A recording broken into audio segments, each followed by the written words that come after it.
It is really important to know that you are at risk for dehydration, even not in the summer with alcohol. Alcohol is a diuretic. So what that means is it triggers your kidneys to cause you to urinate. So you probably noticed this, right? If you go to a bar and you have several beers, you are quickly in the bathroom and probably there repeatedly through the evening. Um, so it's extremely common for people to actually become somewhat dehydrated because they're losing so much fluid, with urination. What's difficult is in the summer months, of course, if you're out there and it's really hot, and certainly a 4th of July weekend coming up, you're going to get exposed to that, and the heat's quite difficult for you. If you're consuming alcohol at the same time, you're not only becoming dehydrated from the alcohol, but you're also losing a lot of fluid from sweat, right? You can lose liters a day of fluid from sweating.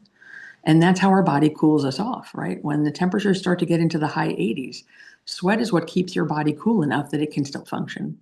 And when it starts to get up into the high 90s and it becomes harder and harder to control that temperature, you're losing more and more fluid still. So you have to keep ahead of that fluid loss by drinking non-alcoholic beverages throughout a day that's hot anyway.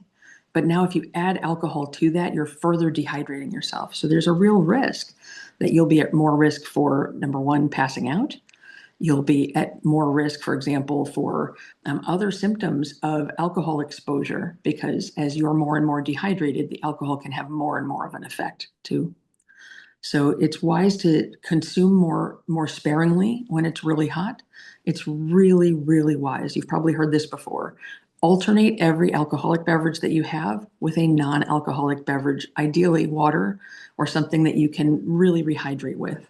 So make sure that you have as much, if not more, non-alcoholic beverages with you in case there's not a lot that are going to be at this event, to make sure that you've got resource and things that you can do to make sure that you stay tanked up. If you're drinking and you're outside and it's quite hot and you're not going to the bathroom really regularly, you are dehydrated. That's one way you can know. Think about how often, if you've had 4 beers and you're not urinating as often as you would if you had 4 beers at a bar. Think about that. And so if you're not going, you're dehydrated, and make sure that the next few things you drink are non-alcoholic and that you're getting a lot of water down. So those would be some recommendations.